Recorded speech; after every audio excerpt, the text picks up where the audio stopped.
Hey guys, it's Imperial Silver here today. Today we're going to be talking about Canadian coins. As some of you may know, I am Canadian. Therefore, I have a little bit more of. I know a little bit more about these, and they're easier for me to get. And obviously, I guess I'm a little slightly patriotic towards them because they are my country, and I do like Canada. So, we'll just get right into it. We're gonna go from like kind of oldest to newest, and we're gonna kind of go from like small denomination to big denomination. So if you want to see like the 50 cents, go to like over here in the video somewhere, $2, $1, whatever.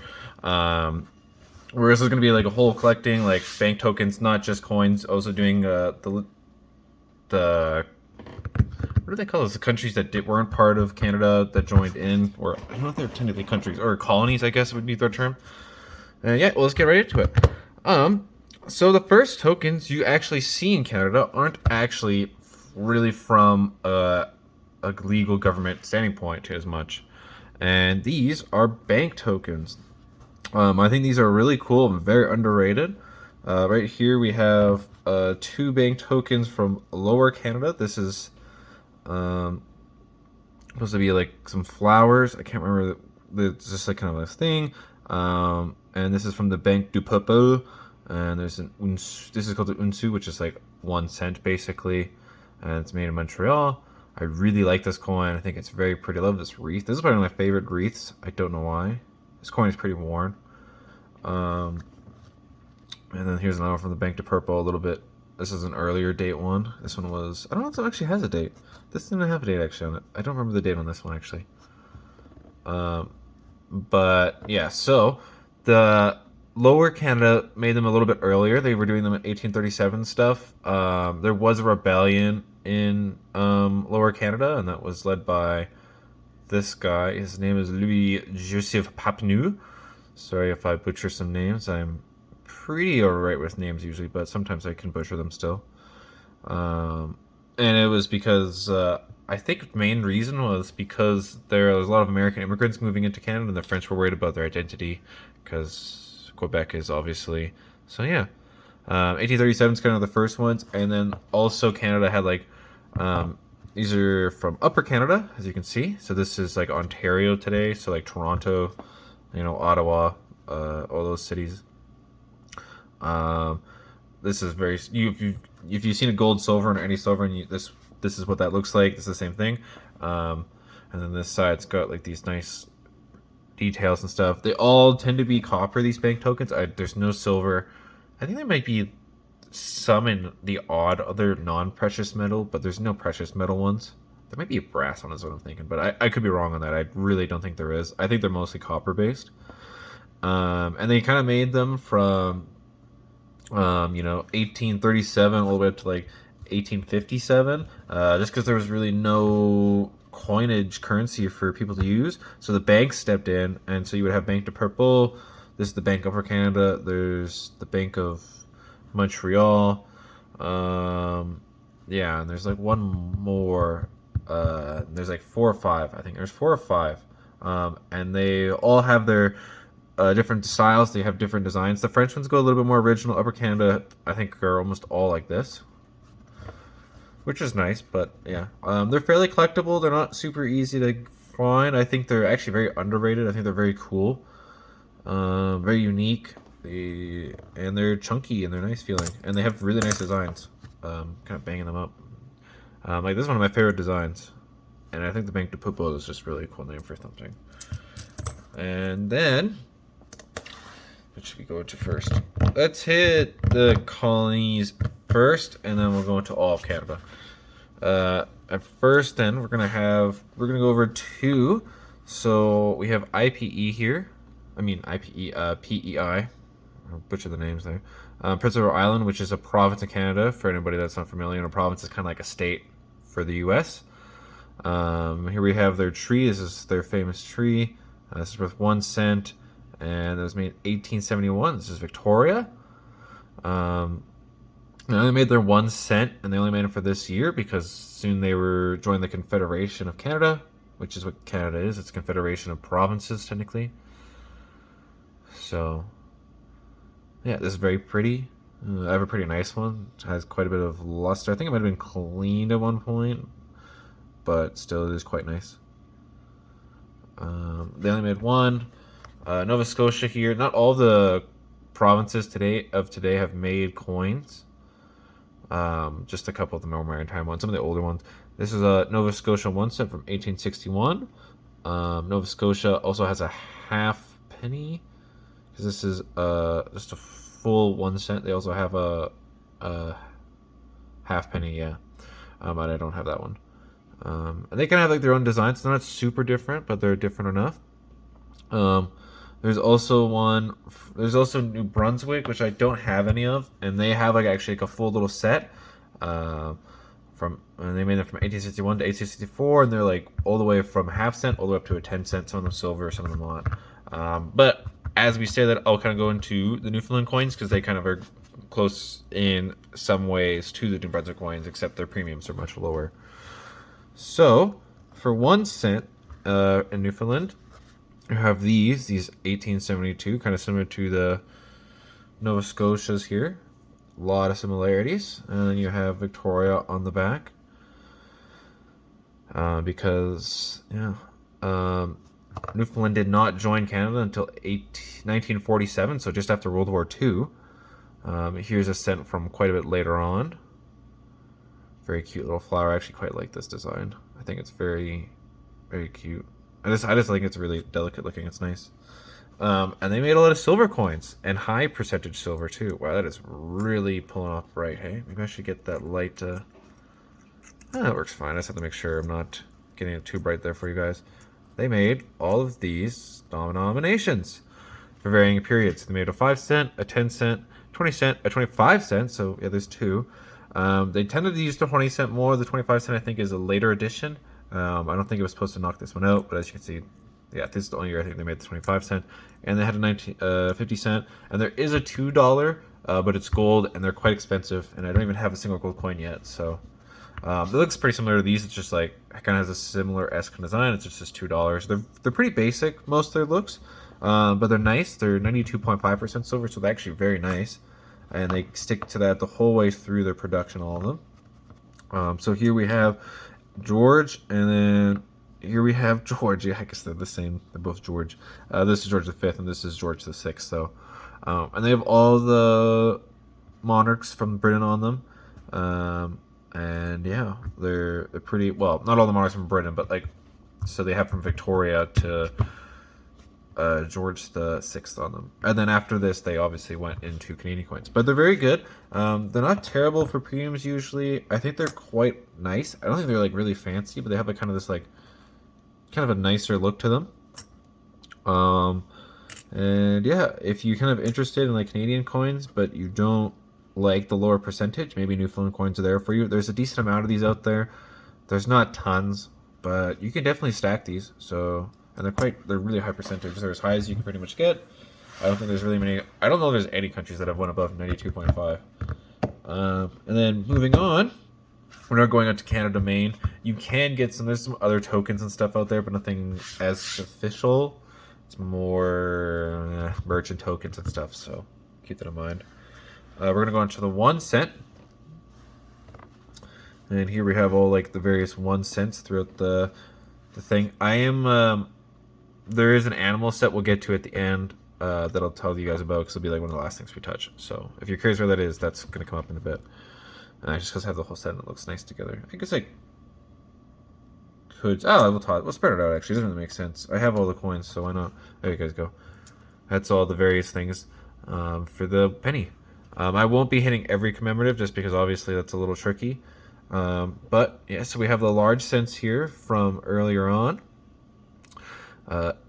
Victoria is the only monarch with two designs, because Canada started minting coins in 1858, but 1858, 1859, they minted only 1, 5, 10, and 20 cent coins. Yes, there's a 20 cent coin. We'll get to that in a sec. But they only did them for 1858, 1859. I think only just for the penny, or the 1 cent. It wasn't a penny at that point. So her portrait is different, and it's her. She looks a lot younger, obviously. She's got like this nice wreath. You know, it's a lot more She's not as fancy in this one. And then you have like an older one where you have like a more typical Victoria kind of. She has her crown. Besides that, the coins are exactly the same. I guess the years are different, but they didn't change this design, and then they even kept it when going up to all the way up to George V in 1913, like quite a bit later on. This one has a nice wood toning, if you can see that. I don't know. Yeah, it's not that great, but it's pretty nice. This one is nice condition. So yeah, and they phased those out eventually, and they went to these small ones here. We have a 1934 1 cent. I actually quite like these. Are like kind of like a chunky. Think almost like if you guys collect American coins, they kind of remind me of almost. I actually don't think. I think they're the exact same size, but I don't know. They always kind of feel different in your hands. There might be a little bit more weight to them. I haven't actually checked that, but they actually feel heavier. I like these quite a bit actually, comparatively to the regular ones.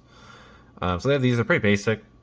They're not like super stuff. They have a lot of wording on the side, and then we have they used to be modern Canadian coin. 1942. It's not actually modern because it's actually a pretty old one, but and they phased these out in 2012, so no more Canadian pennies. So these are now only decreasing in number, but there is still tons of these out there because they made absolute mountains of these. And they also made a commemorative set in 1967 to commemorate 100 years of Canada. 1867 to 19. Oh, you guys can see that. 1867 to 1967 there. And they all have animals on them. We'll kind of go through them as we go. And there's Elizabeth herself. Fun fact: she's had 4 different portraits on Canadian coins. So that's kind of an interesting point. And yeah, moving on to 5 cents. We have a couple, and I think you'll probably realize right off the get-go, one of these is not like the others at all. Why is this? This is really not focusing. Huh. Maybe the lighting's kind of... Yeah, maybe let me... Yeah, it's a bit better for you guys. Sorry about that, guys. This just wasn't really... I just didn't notice it was that bad. We have a silver 5 cent. So in the States, they have this too, where they have silver beforehand. This is like a nice little one. We have Edward the 7th right there. I think you can catch that. I don't have too many of him. He only reigned for a short period. I actually think his portrait is actually my favorite out of them, which sucks. I don't know. I find his is kind of regal, and he looks. I don't know. I just like his portrait. He's got a good portrait. But yeah, they made the 5 cents. They stopped in 1919, I think, for these. And I will say quickly, all Canadian coins before 1919 that are silver in content are 92.5%. So that really high British kind of, same with the Newfoundland coins. And then after that, they go down to 80% sterling silver, which is still pretty high, but it's definitely a pretty big drop from 92.5. So here we have a little silver 5 cent. And then they dropped to these 1933 5 cent here, and they're kind of similar to like the penny in a lot of design aspects. There's our boy George V. Nothing too crazy. I think these are nice, but they're nothing too crazy. There's a couple key dates with these, as with most Canadian coins. They're kind of similar to the American market, where they have key dates and stuff. It's not as hot, but there is some pretty nutty key dates. I know the 5 cents silvers have like a really crazy key date. And then you can get to these war coins. Before we touch these, the beaver was out before these. There was like I think they come out in 1930s. I think it was like 1930 something, kind of like similar to the American nickel. But then during the war, they had a couple designs, and they were changing metals because the war, they needed certain metals for their vehicles. So you have like this year they made them in tombac, and then this year they made them in steel. I think this is what this is. Yes, I have very, very nice examples. One of my videos, I have them opening. Check that out. I think it's the Canadian coin hunt. It was pretty cool. I caught these. Very high condition coin, so very nice. Very nice cartwheel, you can see there.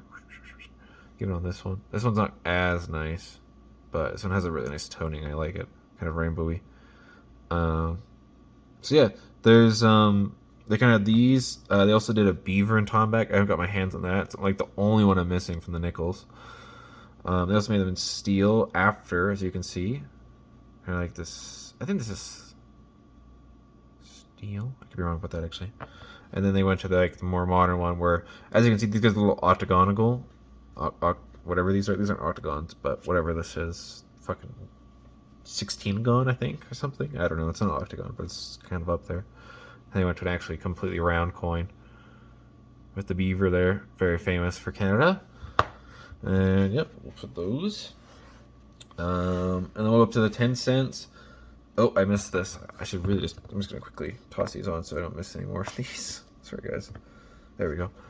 Here's the 1967 commemorative 5 cent. Little bunny on there.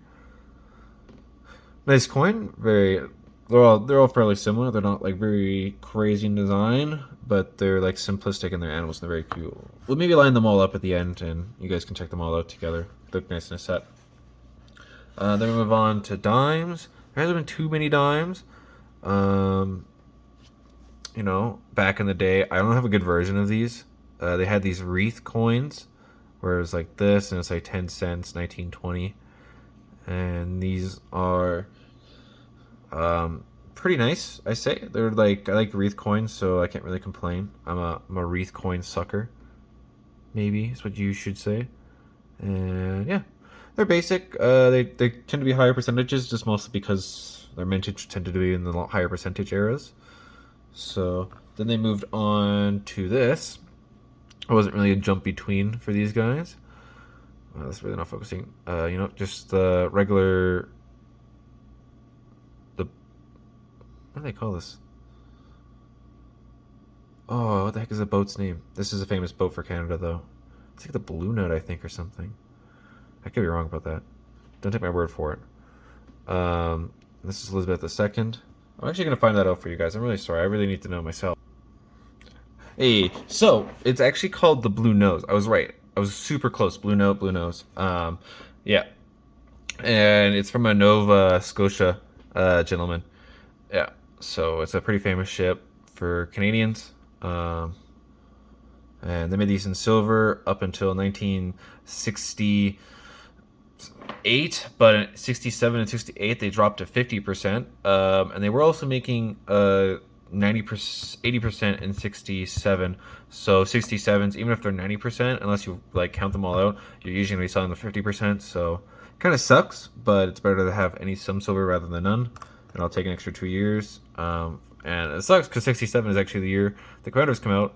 So these aren't worth as much as they could be because this might be 90%, this might be 50%. There's not really a good way to tell either. Like besides having really fancy, gear and, but that's like a store is not going to offer you that, right? Unless you're like, I don't even know if you could if you offered like a store, like you're like, hey, I have like a full bag of 90% 67s. I don't know if they'd believe you or not because they have to sell them too. And it's just, not that great. But I actually think this is one of my favorite. This is probably my second favorite of the designs from the 67.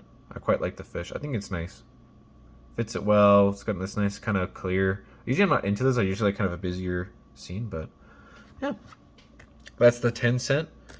Not a ton of variation in them. Moving on, we do have the 25 cent, which I'm going to touch on some other stuff too while we talk about it. Some commemoratives there. So, same as the other one, we have, kind of a crest. This crest is a little different. Obviously, this is the maple leaf versus just like this. Our national tree, the maple. 25 cents, 1899. This one's a bit older. It has Victoria on it. It's not a great example, but it is an example. Do try and make sure I have examples for you guys. So if you guys ever wonder why I'm not making a video, you're like, why? Why won't he listen to my, my comment about making a video on the really rare, in the Saharan Quatwami or something coin? Like it's because I don't have one, and I want to be able to show it and not just give you guys like an image here. I think it's cool to see it in someone's hand, see them rotate it. You can look at the edge, see how the light hits it, even if it's a bad example.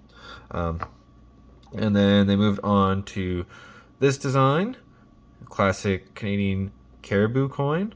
I've used this for a long time. It has the same thing with the dime, where during 1967 going to 68, they went down to 50%.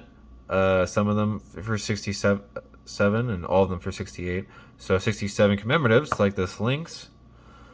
Some people say it's a cougar. It's definitely like a lynx. I don't know why people say it's a cougar. Um, this has to be valued 50%. So this is like the value of like a dime, usually a little bit over. It's like a big dime. So, but it's all right. It's probably one of my least favorite of the designs. Wow, this really is focusing. Whoa, why aren't you focusing? There we go. So, yeah. And then I'm going to talk about Canadian commemoratives because Canada really loves these. I don't have a ton. I have like I guess I should have done that. I'll have to fix that for you guys. I just realized I kind of didn't really show something. Canada makes a lot of commemorative coins. Like a lot. Like I think they did the Mountie quarter in the 70s, and they've kind of since then just been kicking it up and up and up. And now it's like every coin is commemorative, which is kind of cool if you like certain designs. Like there's some nicer ones. Like I really think this is a pretty nice design, and it keeps the coins kind of fresh. I guess I have 2 whale coins here. Maybe I like whales. But it's also a thing with dimes. They have a couple of commemorative dimes. There's like a Three Sisters dime up there. And I don't know if they really do it for too much else. They do it for toonies quite a bit. I don't think they really touch loonies too much in actual circulation. And I don't think there's too much for nickels, besides like the odd commemorative later. But they don't do this much. Like quarters are where like commemoratives live. And I think they're valuable. Like you can definitely collect them if you want. They're not really my thing as much. I keep a couple of the nicer ones just for myself. But I don't really value them that much. Because they make so many and they're just like pumping them out. If they made like these in really small mintages, which I think would be cool. Like these could almost be like collectibles in circulation. I think that'd be really neat. Like I think if they made the mintages like heck, maybe like even like 100,000, I think it'd be really cool. And I think Canada is pretty innovative, so it'd be really neat for them to like toss out like such a small margin. Then you have these collectors buying their like the coins for $20, like us suckers, because we're like, oh, that's a neat. There's only like a couple 100,000 of those, like that's super low mint, and they're put into circulation still, just to like, because it would raise the Canadian dollar. I think it'd be really interesting, or any country really, if like America did it or something, because America makes a lot of commemoratives now too, but Canada's like, I think makes a bit more. So yeah, and that they make a lot of commemoratives, and some of them are pretty cool. Like there is a toonie I know that's see in the dark, so if you turn the light off, it'll kind of glow. Those are still pretty cool. I don't have one, but yeah. Let me go on to the 50 cent, which is kind of an oddball coin. I'm gonna go right off the get go, because I should go like that. They don't really put these in circulation anymore. So if you ask a Canadian about their 50 cent, they're not gonna know about it. It's just like really rare. Like I found like 3 in circulation. No, not even. I found 1 in circulation before. So, and then before that though, they were used. So, in the old days, they used the maple kind of similar to the quarter, 50 cent. I think they're really nice. They're a good size. This is a higher percentage of silver too. This one, so that's nice. Then they changed to a coat of arms here. This is the old coat of arms that they used. They use a different one, as you can see now. It's similar but different. You have your various countries there of the United Kingdoms, and like the Canadian stuff here. So it's a pretty nice one. Pretty nice big coin. Still decent amount of silver, 80%. Sterling's not bad for stacking. Canadian stuff is pretty decent for stacking, I find. There's not really a downside to stacking Canadian silver, unless besides like going from 80 to 90. But if you don't want to pay that extra premium for American coins, and you want to find like a very easy to calculate coin with like a country with a lot of higher percentages, Canada's a very good option with 80% on like most of their stuff past like 1919, and that's where you're gonna find all the cheap stuff. And then their commemoratives for 1967 was this wolf howling. This is only in 80%. This isn't like the 50%. They only did that for the dimes and quarters. And but this sadly there is no silver half dollar in 1968. So picking, countries trying to figure out what to do when the price of silver was going up. But yeah, so that's what that looks like. And then now we have these, and this kind of coat of arms. Though if you come to Canada and you're like, oh, I hope I can get some 50 cents, you're not gonna get them unless you go to, seriously, like unless you buy it really. I've went to the bank and asked for like rolls of 50 cent, and they don't even know what I'm talking about. Like the bank tellers don't even know what a 50 cent is, so it doesn't bode well for them. They're kind of more in they make them more in like commemorative sets now. So if you see them in circulation, it's kind of a rarity. They kind of make them like a little cooler, I guess. And then we're going up to our dollar. As some of you would call it a loonie, but it was not a loonie always. So there's our classic loonie. So back in the day, they did the Voyager coin here. They started in 1935, went to 1987, and they're pretty big. They're nice big size. They're 80%. They're pretty nice to stack though. If you want to stack them, you can, pretty similar to Morgans, but they don't tend to hold the premiums Morgans do. There's a couple of key years. They're almost all early years, like in the 30s. Some of the 40s I think are a little bit more valuable. What's that, guys? I just got a call. Sorry, guys. So yeah, there's a Voyager, two guys on a canoe here, because fur traders back in the day would go up our rivers, and two guys on a canoe, and they'd go up, get their furs, and they'd go through the rivers in all their canoes, because we have a lot of lakes and rivers up here. So yeah, it's a pretty nice coin. And they kept it even after they went out of silver, which was 1968. They weren't making them in silver anymore, so they kept them after for a couple of years. And they also had their commemorative. They have a couple commemoratives. This is the 67 commemorative. There's a few more. There's one for 47 when Newfoundland joined. There's a Confederation one or something. It's just like the Parliament building. It's a bit older. I think it's from the 40s, 50s. Then there's a BC one and a Quebec one, and I think that's all of the commemorative, like true silver dollars, because they make like silver dollars now in a way, and they made them for like all the provinces, but they're like 50%, and they're like more like a mint than the mint, so they're a bit different. But in 67 they made this goose. It's a pretty nice design. I think it's my favorite out of them. This one has a nice kind of toning to it. I don't know if you can kind of catch that purpling. I think you kind of can. That's on my finger. And then onto these. See, there's a big shrink down in size. I think these are mostly nickel too, so it may not be a bad thing to collect if nickel prices start to go way up. But I wouldn't bet on that. That's not me saying to bet on that at all. And then we also went to our loonies. With our loon there, very classic Canadian coin. Most people know it, even out of the country, I think. And yeah, we still use these today. Yeah, not much else to say about that. They started in, I guess they started right after these ended. So they started in 1988. So, yep. And then we also have toonies, and I realized as I say that I don't actually have a toonie out that I can give you guys just to look at. I might have one in here. There we go. That's pretty nasty though, but whatever. Had to grab my wallet. I always have one in there, so this is a pretty bad example. But it's got a polar bear on it. $2. Good old toonie. Toonie came out after, and I think it was like a fan, like a voting thing through mail or something, and the loonie was out, and was like, oh, let's just do a toonie. So that's why it's kind of like a loonie and toonie, right? It's kind of funny.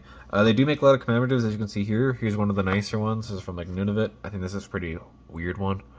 The Inuit culture there is pretty unique in the world, so First Nations are definitely a huge part of our nation, so we like to put stuff like that on our coins. Like I told you guys, there was the glow-in-the-dark ones they released. They usually go a little bit fancier with the toonies than the the quarters for commemoratives, but they can go pretty crazy with both of them. Those are going to be your main commemorative ones. And that's kind of it for the Canadian coins. So we'll just kind of pull a couple out, you know. You guys can kind of like see like the whole progression system here, how they've like evolved over the years. To be honest, like that would probably make sense. This is kind of a weird one. I don't know why I would really use those. There we go. You know, and you guys, if you like have any questions about collecting, or like you're kind of curious if like, you know, Canadian coins are right for you, what I would say is like if you're looking for like an American kind of coin, like culture, where like I would say the American coin culture is very healthy, very rich. You know, there's a lot to it. But you want like lower premiums, because like American coins do have premiums on them that can be pretty ouchy to like a new collector. You know, if you're new to the hobby, you don't want to be blowing like a couple $100 on like new types of toss a big bank token here somewhere. We'll go over here for you guys so you guys can, you know, look at that. There you go. That's like all the Canadian coins you can get right in the picture. Here, we'll toss this little guy in there. If you're looking for like kind of like, you know, an Americanized kind of coin hobby that is pretty alive and still pretty abundant, but not as crazy, I think the Canadian coins are there for you. Obviously, there's not as many designs. They have, because America's had like 100 years on Canada for pretty much coin minting. The commemoratives can be really fun to collect if you want to collect these. They just don't really hold much value, a lot of them. Like you can make a little bit, but most of them don't like go crazy. You can collect the different like various provinces beforehand, although Newfoundland's the only cheap one, I will say. If you want to do like New Brunswick, you're looking very expensive. The other two are just too small to really collect heavily. I guess you could just collect this penny if you really wanted, but it doesn't really make sense. Bank tokens are super collectible. I think they're really fun if you want to collect those. And yeah, leave in the comments what your favorite Canadian coin is. If you want to ask a question, leave a recommendation for another video, toss it in there. And if you watch the video all the end, you might as well like and subscribe. More videos like this will be coming out every weekend, and you'll get the odd other video in the week. So yeah, until next time, guys, keep collecting. See ya.